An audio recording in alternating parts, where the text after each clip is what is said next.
Hey guys, welcome back to my channel. நான் உங்கள் சக்தி. இன்றைக்கி நம்ம வீடியோ இதை பற்றி பார்க்க போகிறோம் அப்படின்னா, ஸோ ஓட்டர் லிஸ்ட்டில் எலக்ட்ரல் ரோலில் உங்களோட பேர் இருக்கா அப்படின்றத எப்படி செக் பண்ணலாம், அது யார் செக் பண்ணணும் அப்படின்னு பார்த்தீங்கன்னா, 2004க்கு முன்னாடி 2004 2002 அதுக்கு முன்னாடி இருக்க மெம்பர்ஸ் வந்து யாராச்சும், அதாவது உங்கள் அப்பா அம்மா இருப்பாங்க இல்லையா, அவங்க வந்து ஓட்டர் ஐடி அப்ளை பண்ணியிருப்பாங்க, அவங்களும் வச்சுருப்பாங்க அப்போ இருந்தே.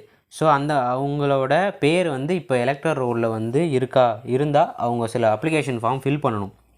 பட் அந்த ஃபார்ம் ஃபில் பண்ணுறது வந்து எப்படின்னா அடுத்த வீடியோவில் சொல்கிறேன். ஸோ அதுக்கு முன்னாடி அவங்களோட பேர் இருக்கான்றது எப்படி செக் பண்ணலாம் அப்படின்னா இந்த வீடியோவில் நான் ஃபுல்லாக சொல்ல போகிறேன். ஸோ என்னோட சேனலுக்கு நீங்கள் புதுசாக வந்திருக்கீங்க, மறக்காம சேனலை சப்ஸ்கிரைப் பண்ணி பக்கத்துக்கு பெல் ஐக்கனை கிளிக் பண்ணி ஆல் நோட்டிஃபிகேஷன் கொடுங்க. ஓகே, இதோட லிங்க்கை நான் வீடியோவோட டிஸ்கிரிப்ஷனில் ஃபர்ஸ்ட் லிங்காகவே கொடுத்துட்றேன்.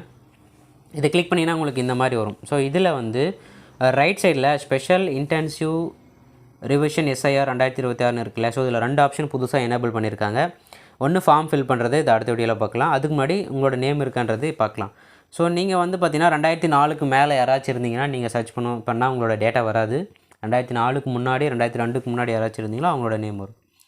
ஸோ இந்த ஆப்ஷனை கிளிக் பண்ணிங்க அப்படின்னா உங்களுக்கு இந்த மாதிரி பேஜ் வரும். இதில் உங்களோட ஸ்டேட், அதாவது உங்களோட மாநிலம் என்னவோ அது செலக்ட் பண்ண சொல்லுது.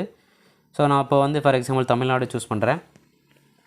ஸோ சூஸ் பண்ணிவிட்டு ஜஸ்ட் வியூன்ற ஆப்ஷனை நீங்கள் கொடுத்தீங்க அப்படின்னா அடுத்த பேஜ் ரீடைரக்ட் ஆகும். அந்த பேஜில் உங்களோட பேர் வச்சு நீங்கள் சர்ச் பண்ணலாம். உங்களோட ஓட்டர் ஐடி வச்சு, எபிக் நம்பர்னு சொல்லுவாங்க, அதை வச்சு நீங்கள் சர்ச் பண்ணலாம். அதே மாதிரி இப்போதைக்கு நான் 2 ஆப்ஷன் மட்டும் போதும் நம்மளுக்கு, ஏன்னா அதிலே உங்களோட டீட்டெயில்ஸ் வரும். ஸோ ஃபர்ஸ்ட் வந்து நான் உங்களோட நேம் வச்சு எப்படி நம்ம சர்ச் பண்ணலாம் அப்படின்றத டீட்டெயிலாக பார்க்கலாமா. ஸோ ஃபர்ஸ்ட் ஆப்ஷனை கிளிக் பண்ணுறேன். அதை கிளிக் பண்ணோம்னா உங்களுக்கு உங்களோட டிஸ்ட்ரிக்ட், உங்களோட சட்டமன்ற தொகுதி, அண்ட் உங்களோட நேம், உங்களோட அப்பா நேம், அண்ட் தென் நீங்கள் என்ன ஜெண்டர், அப்புறம் வெரிஃபிகேஷன் கோடு இதெல்லாம் கேட்கும். ஸோ நேம் ஆஃப் த டிஸ்ட்ரிக்டில் வந்து உங்களோட டிஸ்ட்ரிக்ட் என்ன கொடுத்துக்கோங்க. அடுத்து வந்து உங்களோட சட்டமன்ற தொகுதி, சரி, அசம்பிளி கன்சிஸ்டன்சின்னு சொல்லுவாங்க. ஸோ அதை கொடுத்துக்கோங்க. அடுத்து வந்து உங்களோட பேர் எப்படின்னா நீங்கள் ஒன்று தமிழில் டைப் பண்ணுங்கள், இல்லை இங்கிலீஷில் டைப் பண்ணுங்கள். தமிழில் டைப் பண்ணிங்க அப்படின்னா கூகுள் டிரான்ஸ்லேட்னு ஒரு ஆப் இருக்குது. ஸோ கூகுளோடது, அதில் போய்ட்டு உங்கள் இங்கிலீஷில் டைப் பண்ணிவிட்டு தமிழில் வரும், அதை காப்பி பண்ணிட்டு பேஸ்ட் பண்ணிக்கலாம். அப்படின்லாம் இங்கிலீஷில் டைப் பண்ணிட்டு ஜஸ்ட் ஒரு ஸ்பேஸ் கொடுத்தீங்கன்னா அதுவே ஆட்டோமேட்டிக்காக எடுத்துக்கும். ஸோ டைப் பண்ணிவிட்டு கீழே ஜெண்டர் வந்து மேல் கொடுக்குறேன். அண்ட் தென் வெரிஃபிகேஷன் கோடு எங்கேயும் போகணும் அவசியம் இல்லை, கீழேயே பார்த்திங்கன்னா இருக்கும்.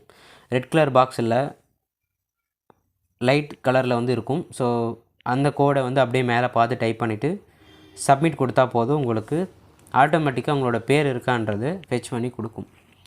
சரிங்களா. ஸோ மறக்காமல் இது வந்து, அதாவது எப்படின்னா 2004க்கு மேலே இருக்கவங்க பண்ணாதீங்க, உங்களோட பேர் வராது. 2004க்கு முன்னாடி அப்ளை பண்ணாங்களே உங்களோட பேரண்ட்ஸ், தாத்தா இந்த மாதிரி இருக்காங்களே, ஸோ அவங்க தான் வந்து பார்த்திங்கன்னா இங்கே கொடுக்கணும். ஸோ மறக்காமல் இது கொடுத்துருங்க. கொடுத்து அந்த நேம் லிஸ்ட்டில் வந்து உங்களோட பேர் வரும். ஸோ அந்த பேர் வந்துச்சு அப்படின்னா, ஸோ ஃபார் எக்ஸாம்பிள் நான் வந்து பார்த்திங்கன்னா டைப் பண்ணுறேன். ஸோ நேம் வந்துடும். ஸோ அதில் வந்து உங்களோட டீட்டெயிலாக வந்துடும். ஸோ அடுத்து வந்து உங்களோட எபிக் நம்பரை வச்சு எப்படி நம்ம பார்க்கலாம் அப்படின்னு பார்க்கலாமா. எபிக் நம்பரை கிளிக் பண்ணால் உங்களுக்கு 2 ஆப்ஷன் காமிக்கும். ஸோ ஃபர்ஸ்ட் ஆப்ஷனு, அதில் வந்து உங்களோட அப்பா அம்மா அவங்க தான் 2004க்கு முன்னாடி வச்சுருப்பாங்க. ஸோ அவங்களோட எபிக் நம்பர் போடுங்க, ஓட்டர் ஐடி நம்பர் கொடுத்துட்டு கீழே வெரிஃபிகேஷன் கோடு இருக்கும், அதை டைப் பண்ணுங்கள். கீழே இருக்கும், சரிங்களா, இங்கே போகுதுன்னு அவசியம் இல்லை. ஸோ அதை கொடுத்துட்டு சப்மிட் கொடுத்தீங்க அப்படின்னா உங்களோட டீட்டெயில்ஸ், அவங்களோட பேர், அவங்களோட நம்பர், அவங்களோட part number, and then serial number, அப்புறம் வந்து இதெல்லாம் டீட்டெயிலும் உங்களுக்கு ஷோ ஆகும். ஸோ இப்படி ஃபஸ்ட்டு செக் பண்ணிவிட்டு அதை ஒரு ஸ்க்ரீன்ஷாட் எடுத்துக்கோங்க, ஏன்னா அடுத்த ஃபார்ம் ஃபில் பண்ணும்போது கண்டிப்பாக தேவைப்படும். ஸோ இதே மாதிரி நீங்களும் சர்ச் பண்ணுங்கள். சர்ச் பண்ணால் ஏதாச்சும் இஷ்யூ நீங்கள் ஃபேஸ் பண்ணுங்கள், ஏதாவது ப்ராப்ளம் வந்தால் கண்டிப்பாக கமெண்ட் பாக்ஸில் உடனே லீவ் பண்ணுங்கள். ஏன்னா இது இந்த மாதம் வரையும் தான் டைம் இருக்குது, அப்புறம் கிடைக்காது. ஸோ அதனால் உடனே டவுட்னா கமெண்ட் பண்ணுங்கள், நான் ஒரு வீடியோ மேக் பண்ணி போடுறேன். சரி, கண்டிப்பாக பிடிச்சா லைக் பண்ணுங்கள், ஷேர் பண்ணுங்கள். அடுத்த ஒரு பல தகவலோடு சந்திக்கிறேன். அதுவரை உங்களுக்கு விடைபெறுவது Shakti. Bye bye and see you all.